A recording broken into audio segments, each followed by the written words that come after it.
The first asbestos bankruptcy began in the early 80s. In July of 1982, a company called UNR went bankrupt. The following month, Johns Manville filed for bankruptcy, and then there were a couple of others back then.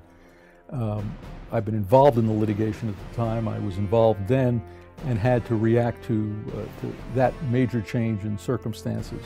There were a couple more bankruptcies in the early 90s, and again, we were involved in that. Then in 2000 began a real wave of bankruptcies, and there have been dozens of them since that time. I have been involved on the creditors' committees representing asbestos victims in virtually every one of those bankruptcies, throughout those bankruptcies. Our firm made critical law to protect the rights of mesothelioma victims in the combustion engineering bankruptcy in the early years of this decade. And other partners of mine have been involved in some of the bankruptcies as well as I have. In this firm, we have lawyers who've been involved in virtually every important bankruptcy in the history of the asbestos litigation. I am involved with every bankruptcy trust. I know how they work. I know the documents that govern their operations. They come out of work that we were involved in drafting originally going back into the early 90s. And we're intimately familiar with these trusts, their operations, the requirements for proving claims, and the ability to negotiate those claims.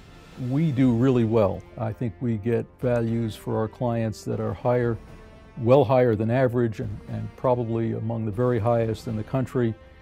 Some defendants are a little higher than others, but across the board we do significantly better than other law firms. And so when it comes time to evaluate a case, the trust takes that into consideration, and we feel that our clients get higher offers than they would if they were represented by just about anybody else. Most trusts have no limit, and most lawyers charge their regular fees, and we just think that that's too much.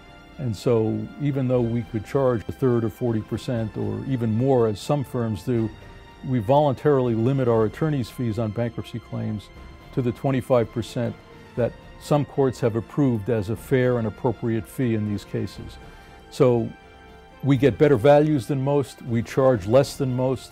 At the end of the day, our clients do far better than most with these bankruptcy trusts.